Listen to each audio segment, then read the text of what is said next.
Welcome back, everybody, to Hot or Swap, the show where we tell you if something is hot or if it's not. I'm Connor. Dude, Mike was wiping his sweat. He kind of dabbed. The guy dabbing over there's Mike.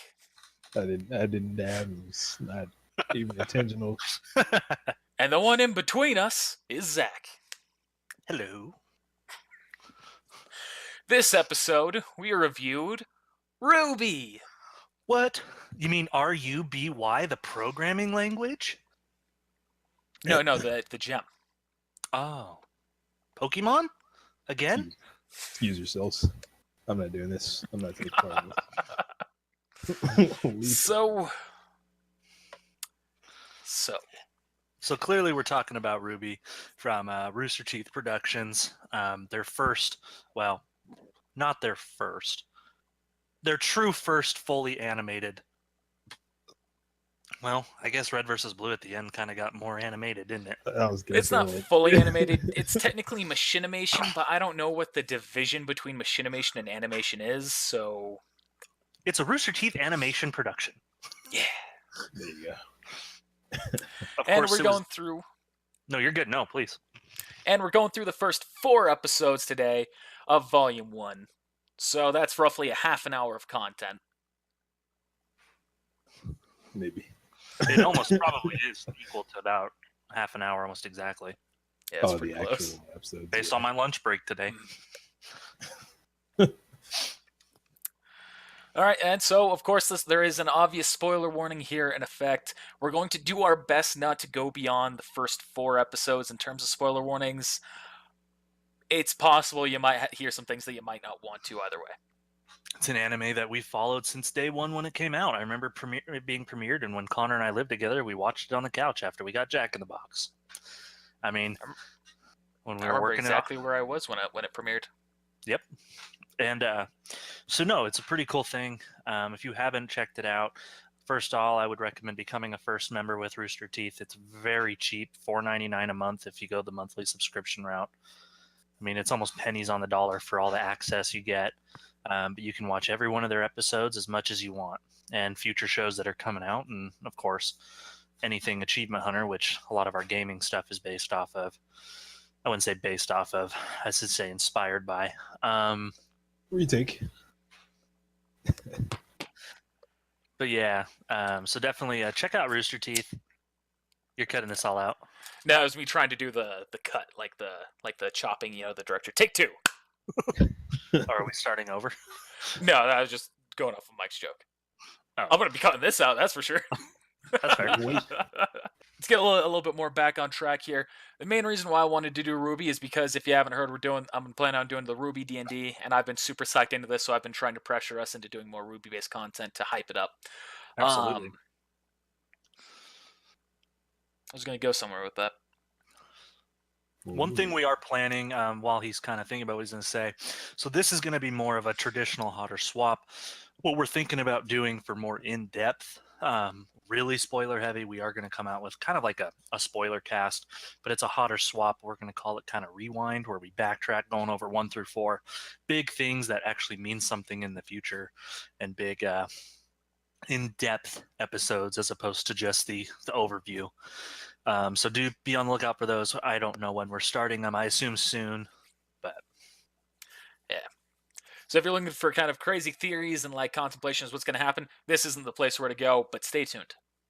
So the synopsis of RWBY is you're following these 4 girls who are training to be huntsmen to save the world and put an end to evil. And they're going to school while they're doing it. Huntress. I'm sorry, you're right. Huntsmen and huntresses. Yep. And he's writing his own book for the RWBY D&D. I do clarify huntsman and huntress in every single time I have it, like as a class and everything. So what is all of our experience with RWBY? You kind of touched on this. So Zach, I think you should start. Mike, how about you? What's your experience with RWBY? How much have you seen? How long have you been a fan? Is this your first time watching it? No, when it first came out, I watched it, and I continued to watch it up till today, or not today, but I did watch it today, but up until the most recent episode. Cute. How about you, Zach? I'm a big fan. Been watching it since it came out. Seen every episode. So that's my experience. Love it. Yeah, I just thought it was like So this can was you like guess what our ratings will be? this was like one of the this was like the first anime that I had watched where it was the reverse of what was the norm, which is it comes out in sub because it originated in Japan, but this one is like the reverse. Like it was created in America, and it's subbed in Japanese and probably some other languages as well. For all I know, but yeah, it was just I thought it was pretty cool. I was like, wow, this is it's unique. So I was like, I just kind of added that aspect of like, okay, this is another reason to want to watch the show. It's also how it got like nationally and internationally recognized. But yeah, Connor, what's your experience and what do you think? I started watching RWBY since about 10 minutes after it was released. It's the reason why I became a first member for Rooster Teeth.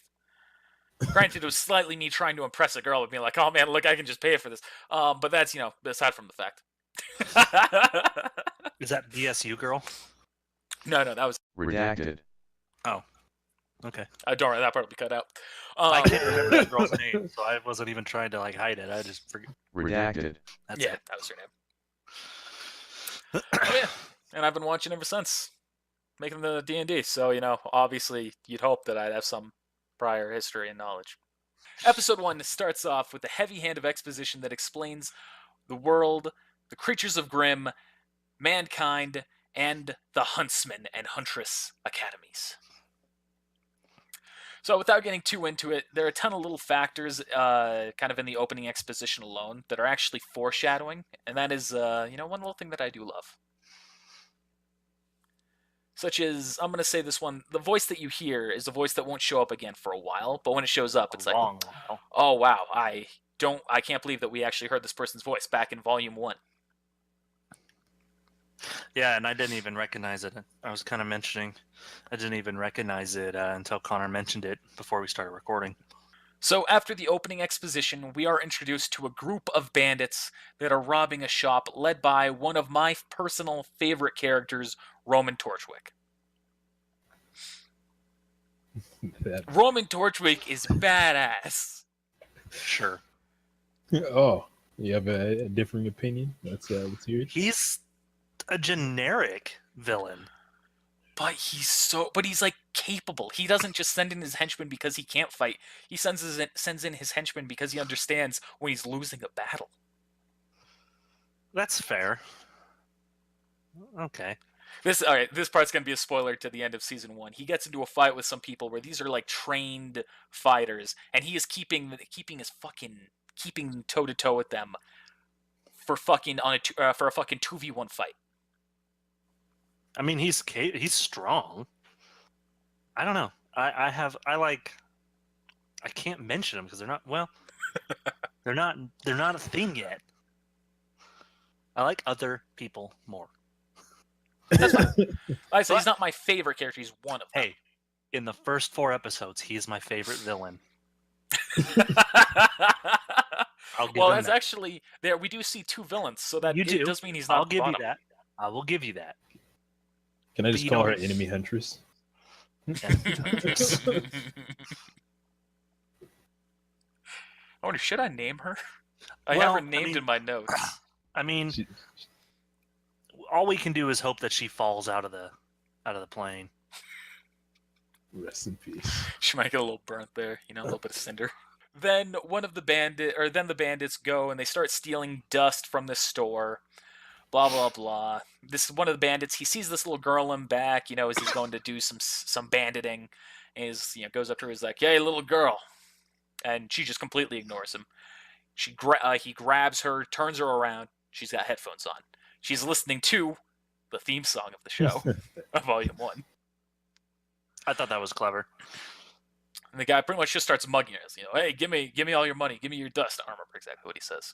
I said, put your hands in the air, now. Are you robbing me? Yes. Oh. Hey. I thought and then you that just was see hilarious. him flying. I actually cracked up when I was watching it again. I forgot how funny some of those moments are. And she ends up throwing another bandit out of the store, shattering the window and everything. That poor shop owner, he's going to have to pay for that. Unless he has No kidding. insurance. True. And that's when she reveals her sensual lover, Crescent Rose. Get out. All right, I can't continue this. I can't do this anymore. She made it. She does have a weapon fetish. Yeah, she completely fangirls to the point where it's a different animation. So Yeah, they go straight cheapy with it.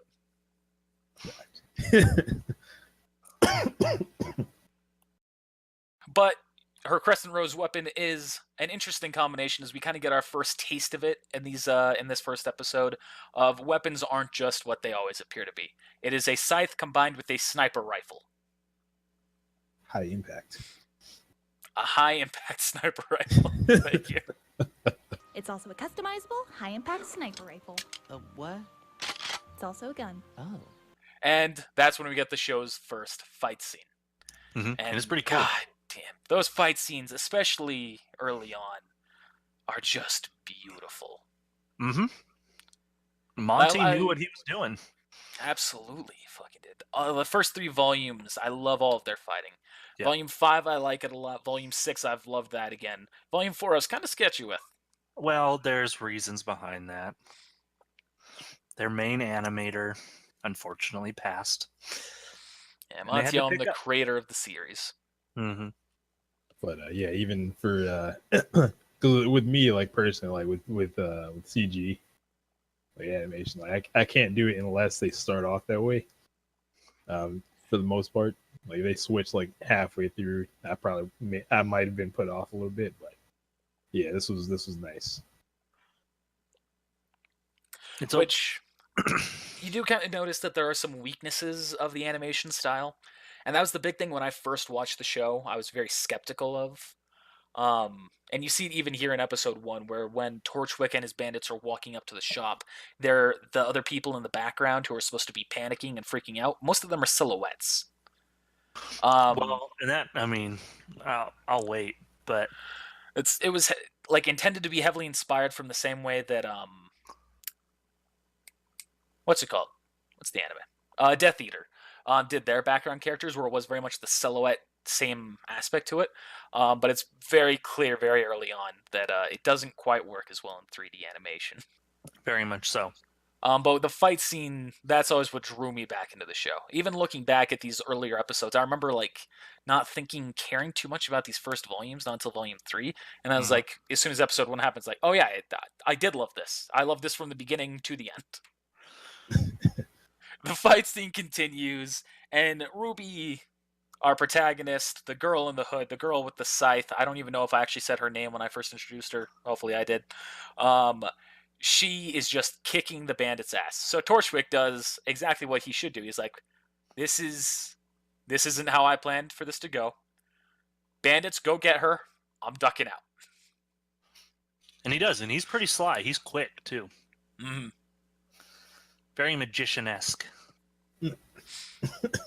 The one question I do still have to this day is how Torchwick was able to climb into the plane when he finally got up to the top at the distance that he was at. Because, it cuts from one scene where it's like 20 feet away, and then immediately he's just climbing himself, propping up onto it.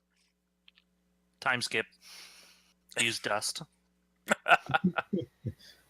No, it's very accurate.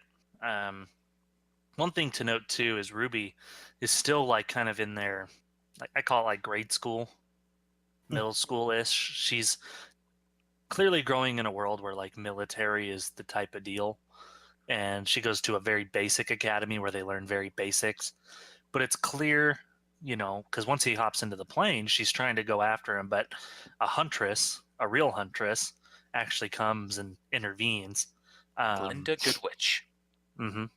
And it's very clear that RWBY herself was a little more capable than most are probably at her age/level. Oh, yeah. Oh, yeah. Yeah, you first kind of see this is where they first show like these supernatural abilities called called the semblance in Mhm. this episode, as you can see here. Just kind of do some telekinetic jank there.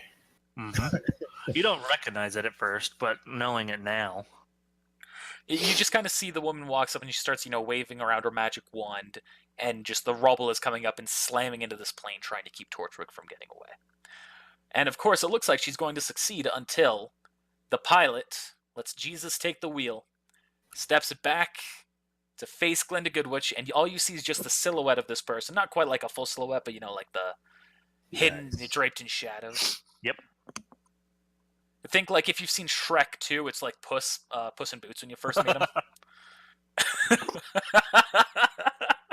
Shrek our Lord. I don't even know what to say. But pretty much Glinda Goodwitch goes against this mysterious woman, and even using everything that she has, Goodwitch fails to stop them. The masked, draped individual of shadows, voiced by Jessica Negri, but not in Volume 1 because she doesn't say a line. She doesn't say a line in Volume 1, I'm pretty sure. She says one line in Volume 1. Oh, is it the very end, isn't it? Very end. Voiced by Jessica Negri. Should I try and call out all the voices I know?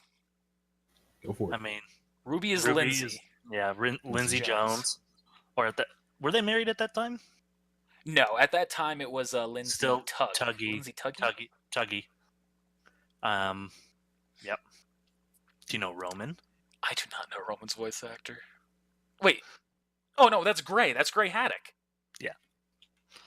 I do Yep. know that one. Yep. Okay.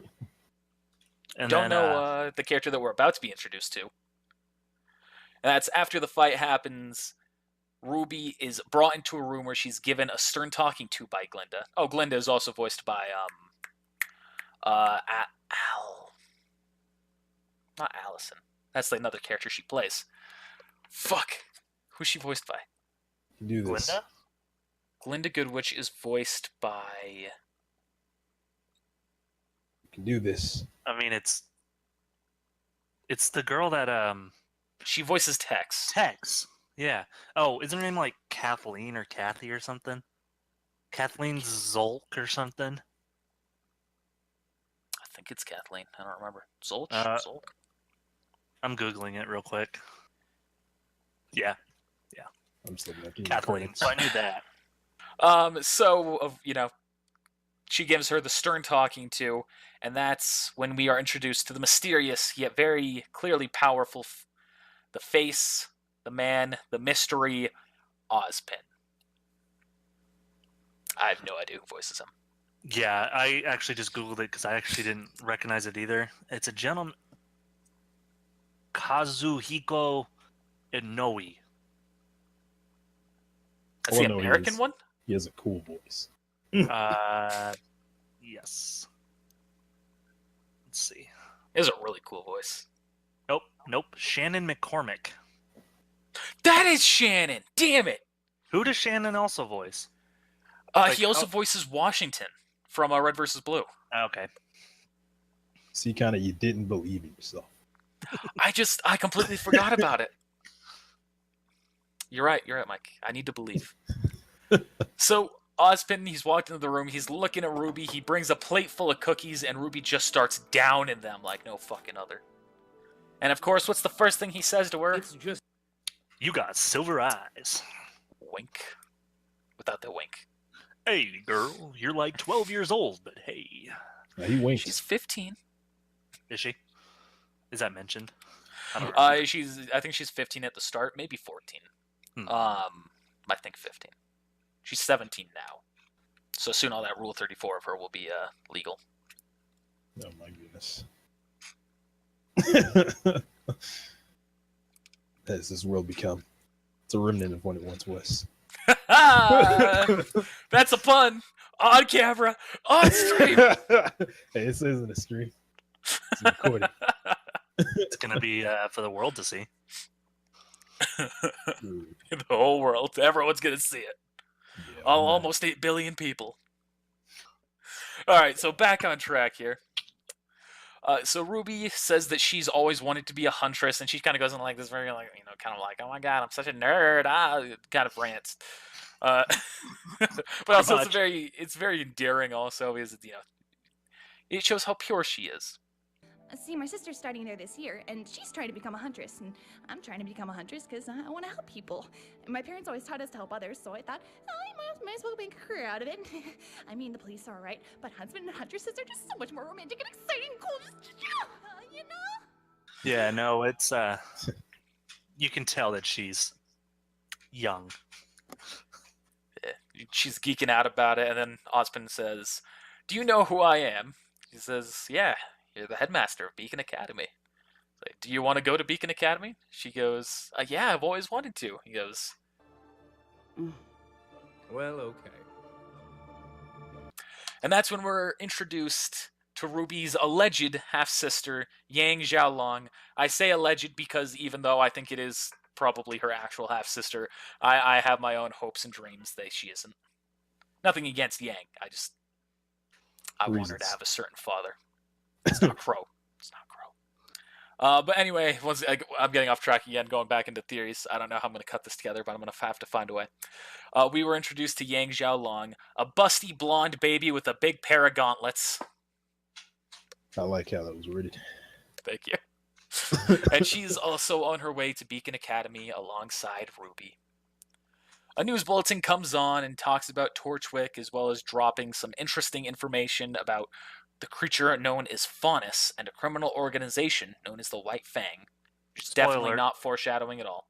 So the plane then comes in range of Beacon Academy, and we are introduced to what might be my favorite character, Vomit Boy, That's fair. I can understand that. who's thrown up all around the plane due to his motion sickness. And that's when the It's episode a ends. valid argument, and people have it. All I'm saying is that motion sickness is a much more common problem than people let on. And then the episode ends with the theme song, which I fucking love. Yeah, it's pretty sweet.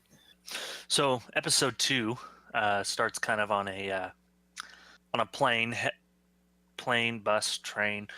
I'm pretty sure it's like a plane. Yeah, they're heading to. I was gonna say Atlas. They're not headed to Atlas. Head to Beacon. Yeah, they're headed to Beacon. They're headed to Beacon, and this is where you truly meet Yang. You see Yang. You meet another main character, Weiss. Oh, by the way, I got off track of what I was trying to do. Yang is voiced by Barbara. Vomit Boy is voiced by Barbara Dunkelman. Vomit Boy is voiced by Miles Luna. Miles Luna. Tidbit fact: Carrie Shawcross has directed 69 episodes. Attaboy. Sorry. GG. RWBY and Yang, they're walking up the steps, going to Beacon, blah blah blah. Yang leaves her, goes to hang out with some of her friends, and that's when we are introduced to Weiss Schnee, because RWBY trips, kind of like falls over herself and falls into Weiss's luggage. What are you doing? Sorry. Sorry? Do you have any idea of the damage you could have caused? Give me that. And boy, do you find out she's a sassy rich girl. And she's voiced by Kara something. I don't know Kara's last name. Believe in yourself. Kara?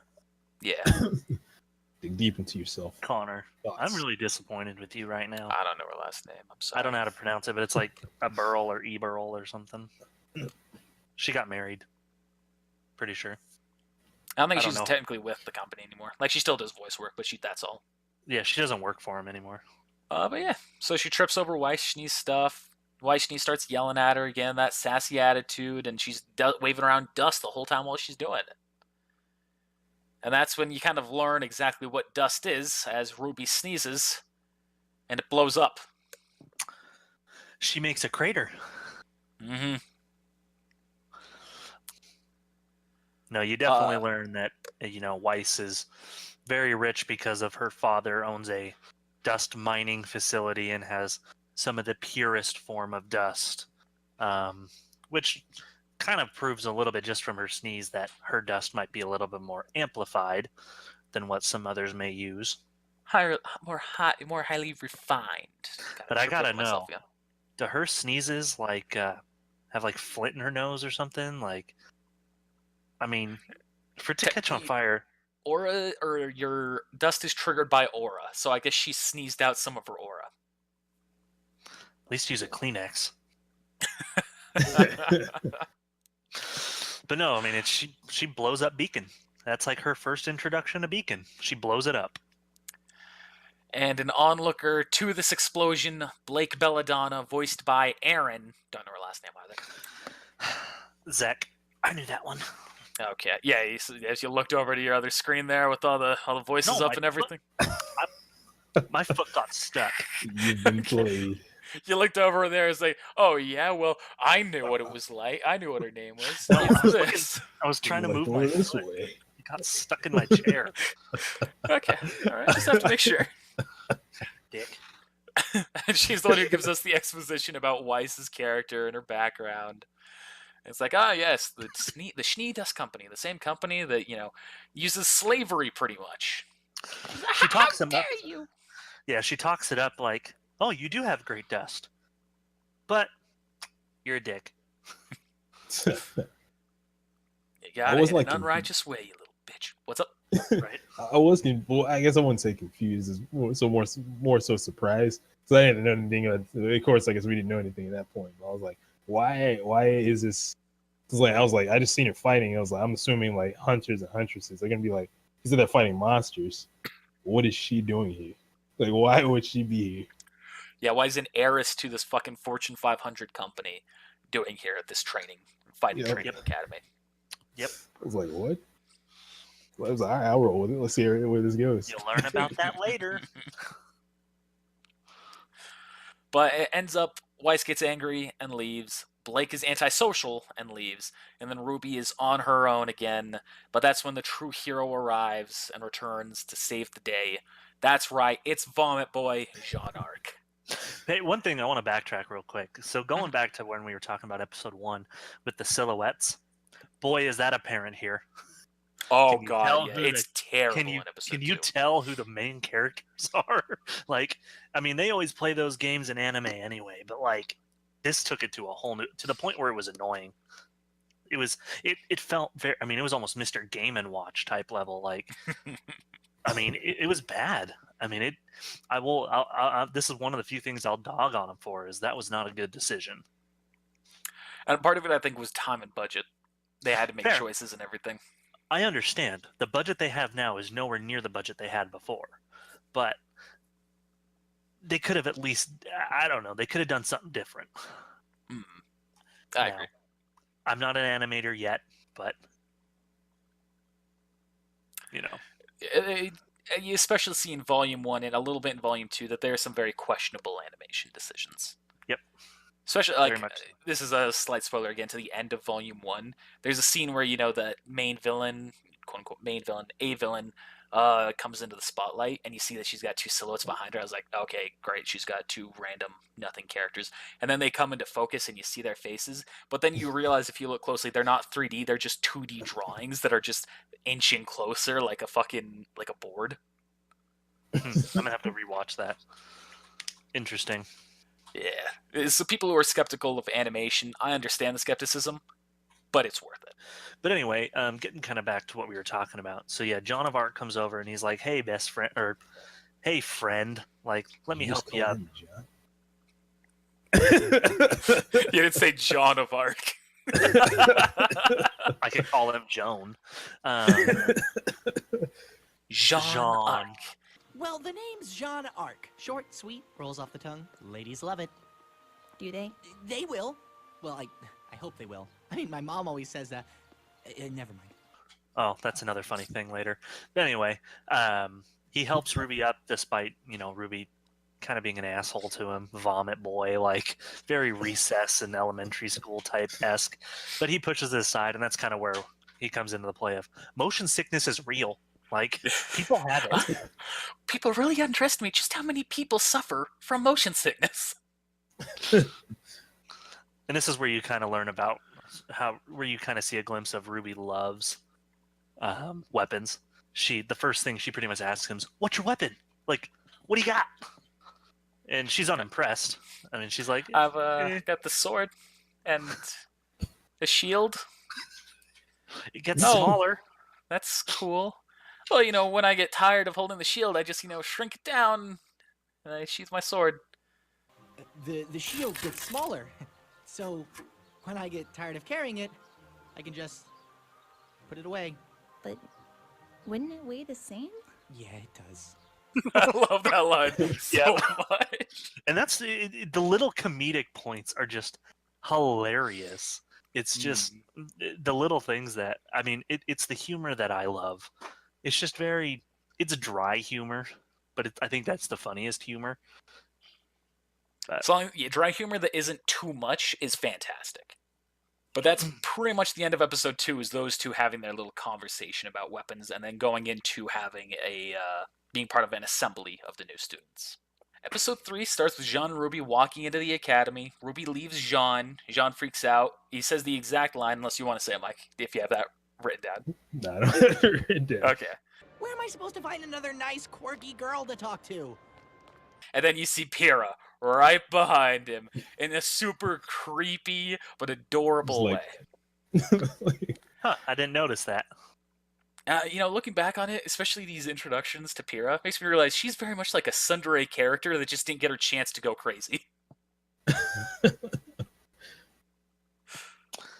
Very much agree.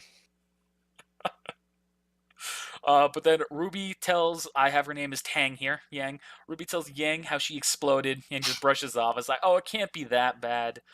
And then Weiss returns, yelling at Ruby about how she's lucky they weren't blown off a cliff. And Yang has that same dry humor response of, "Oh my God, you really exploded." Like, you really did try and blow up this place. Completely in denial. But but no, again, it's just that dry humor of like, it's just those witty, quick remarks that are like, oh my God, like, that's awesome. Ruby's like, oh my God, I'm so sorry. Is there anything I can do to make this up to you? And Weiss gives her a pamphlet called Dust for Dummies and Other Inadequate Individuals.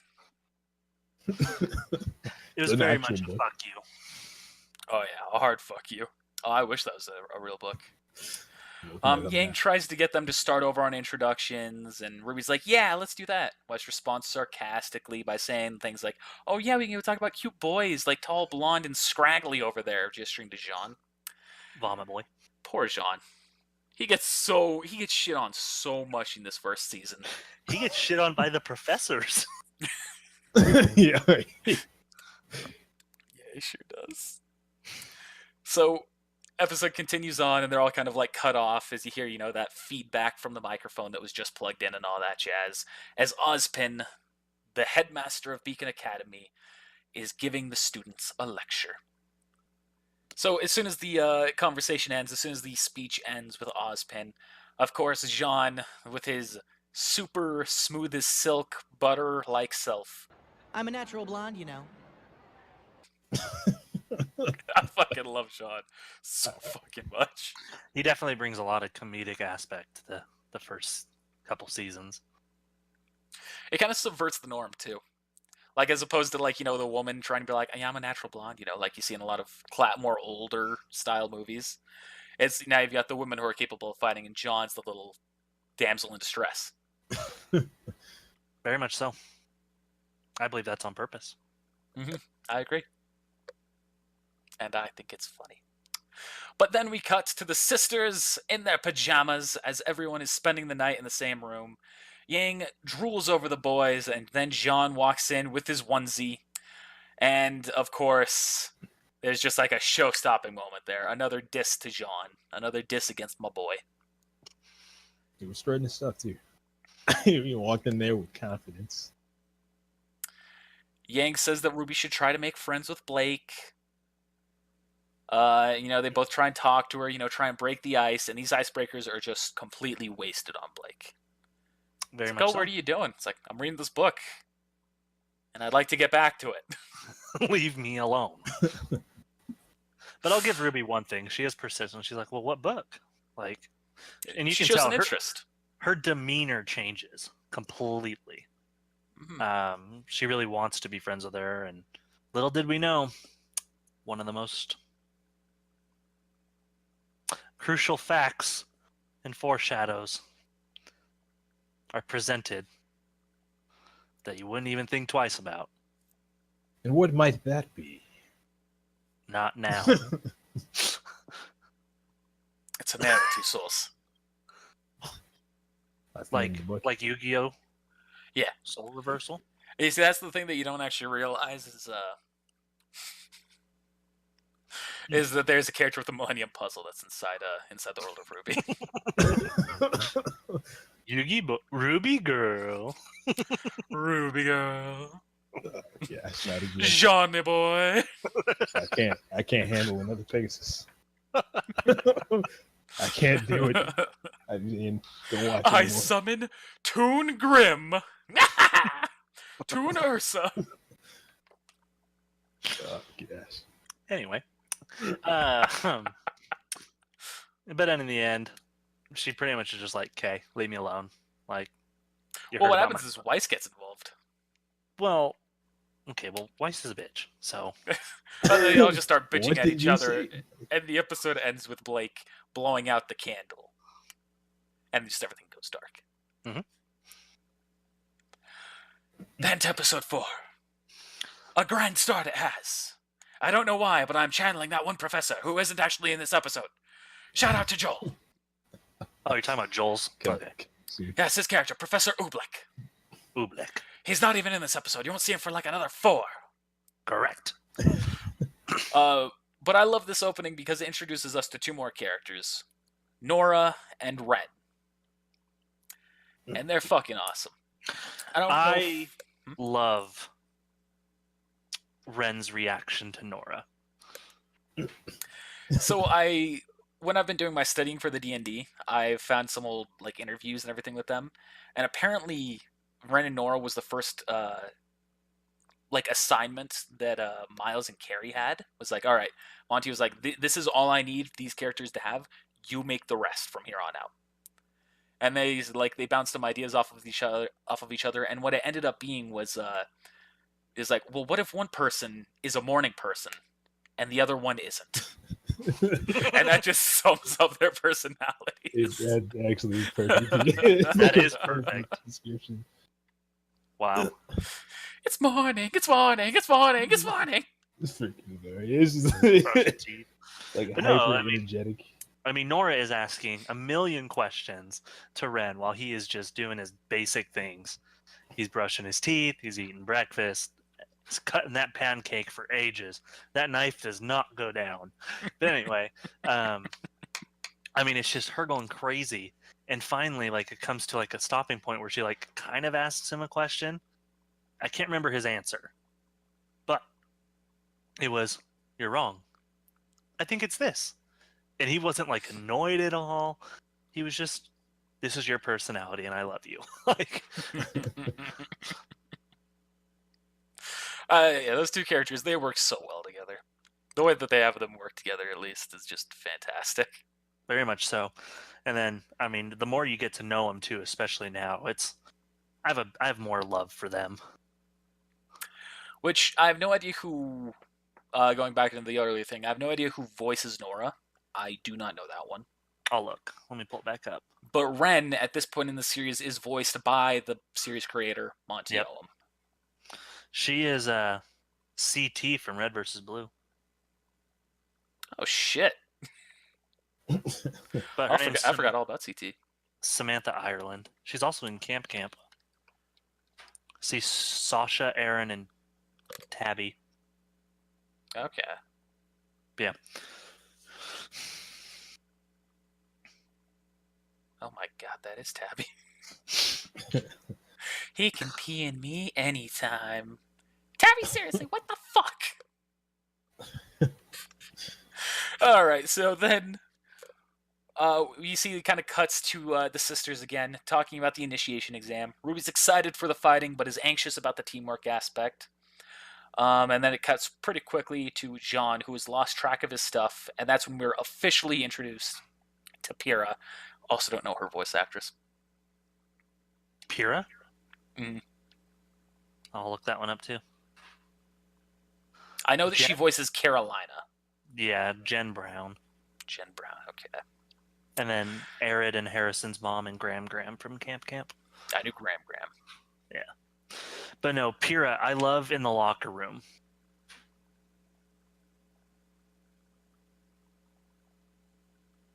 Yes. I was mixing up which character Graham was. Okay. I was thinking because the character in most recent season voiced a different grandma character in Camp Camp, so I was like, wait, that's not the same person, is it? No. But anyway, I love the locker room. I mean, it's hilarious now just knowing Jean and Pyrrha, but he completely ignores her. Like, move out of the way. Jean is hardcore in love with Weiss at that point. And his flirting is fucking smooth. Top Is it? tier. Oh, yeah, absolutely. Up here. You know what else is great? Me, Jean Arc. Nice to meet you. You again? Nice to meet you, Jean. Yeah. So, Weiss, couldn't help but overhear your fondness of me the other day. Oh, you've got to be kidding me. Don't worry, no need to be embarrassed. So, been hearing rumors about teams. I was thinking you and me would make a good one. What do you say? Actually, I think the teams are comprised of 4 students each, so... You don't say. Well, hot stuff. Play your cards right, and maybe you could join up with the winning team. Jean. Sure. See, Weiss is trying to, use Pyrrha, trying to be on a team with her, give herself that little status boost, and then Jean just butts in, flirting with Weiss. He's just like, well, blah, blah, blah, hey, look at me, moi, suave, ah. And then Pyrrha just introduces herself, and, just butts in her head. It's like, oh, hey, blah, blah, blah, look what's happening. Hey, who are you? My name's Pyrrha. Little did you know, she's like the gold star medal winner in their world from the Olympics. Like, she's on their Wheaties box. And that's Weiss runs down about why she's so cool, giving off those whole things. It's like, she's been in this, she's won this tournament, she's that top student over here, blah, blah, blah. And then she's like, who? What? Who now? Never heard of that. Oh, the kids cereal? Great, I know that. And then, of course, when he recognizes her, she's just like, yeah, Pierre's like, yeah, it's just a shame that it's so unhealthy for you. And again, God, he's just great. like, yeah. Anyway, back to Weiss. And then that's what Weiss asks I do for. want to say, he thinks he left his gear in locker 636. A shout out to is that the original studios for Rooster Teeth? Or was that the second building? At the time, it's where it was the one after Bernie's room. It was technically their second building. Yes. Okay. Yeah. But yeah, 636 is, at the time where Rooster Teeth was located, their office, and I picked that up this go around of watching it.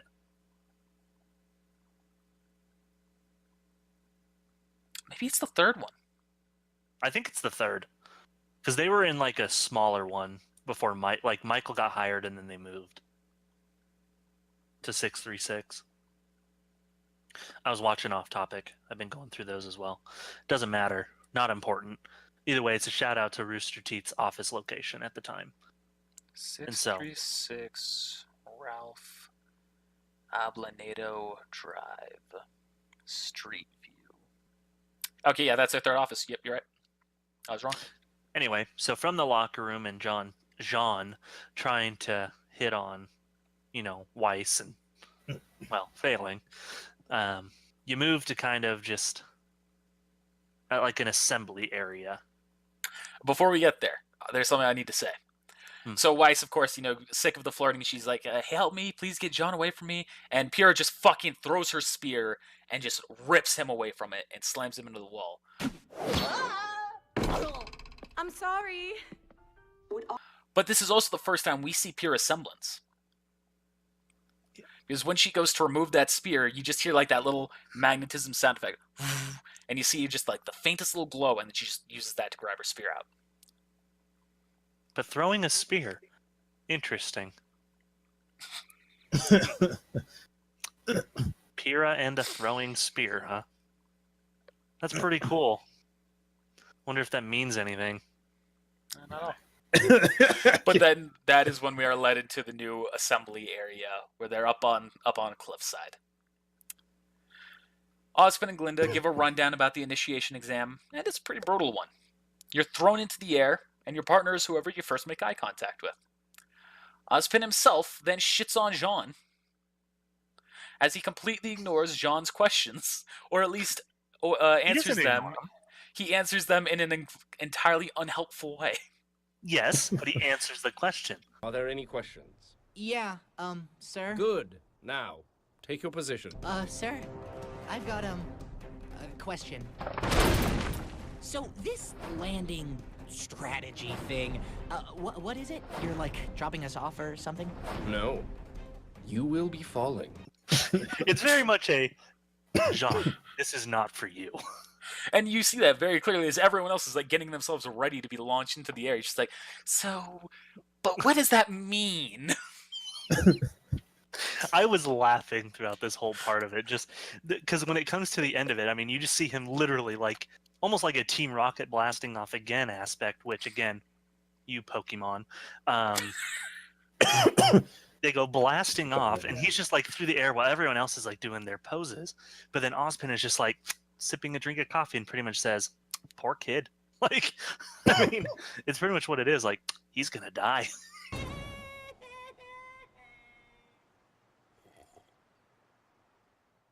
I just get sips his injured. coffee. Yeah, I love that. I love that. Just it ends with the sip. But yeah, so that's the first 4 episodes right there. Like we said, very quick, very much worth your time. But there's one new section I want to add to this show. What's that? This is the section that I call Best Boy and Best Girl. All right, before we get to the hotter swap, Mike, who's Best Boy and Best Girl? Mike's left. Zach, who's Best Boy and Best Girl?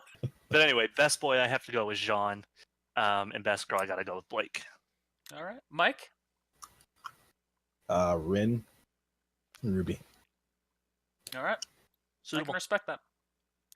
I'm gonna say Jean and Pyrrha. I love Pyrrha in these first episodes, and I think I love Ruby more later on. But that's just kind of because of reasons. Sure. But I forget, like every single line, every single thing that you see Pyrrha do in these first seasons are just, they're fantastic. Yeah. Joey, should we talk more? Actually, I'm gonna take that back. Still sticking with Pyrrha. Best boy isn't Jean. Best boy is Ozpin. I can understand that too. Reason being, He's awesome. he's awesome. That's a He's cool hilarious. He has a sexy voice.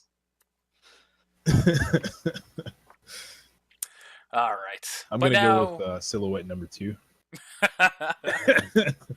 All right. So now to the hotter swap. I think I'll lead this time. Can you guess what our answers are going to be? Hot. Zach. Oh, okay. Hot. Mike. Hang on, let me do this for you.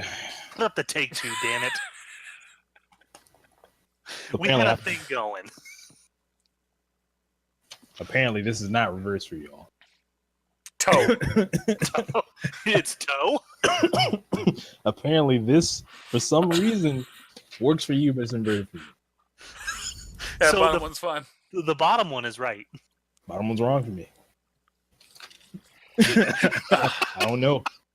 Toe. General takeaway from the first 4 episodes: it's an enjoyable show. There's some animation that you might have trouble getting past, but it's worth it if you do.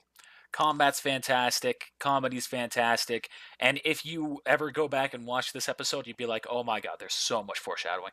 So much.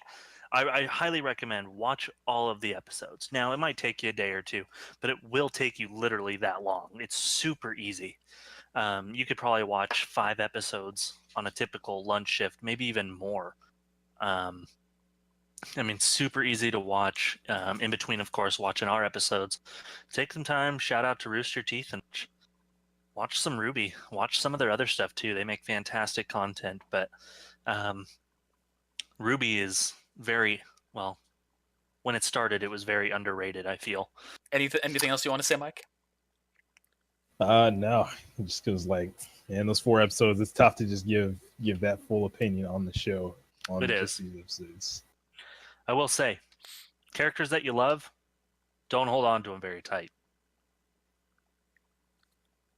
What are you trying to say here, Zach? You saying they're moving away? Yeah, they go to different shows. You go to a farm. They go to a farm. So yeah, that was Ruby. Thank you for joining us for our third episode of Hot or Swap. Again, give us some shout outs of what you want to see.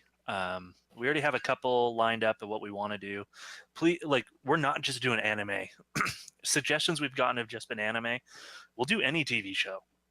We'll do any movie. As long as we can access it, of course. But We'll do your movie. Yeah, we'll do anything. You want to watch? Swap Let's review episode porn. 4.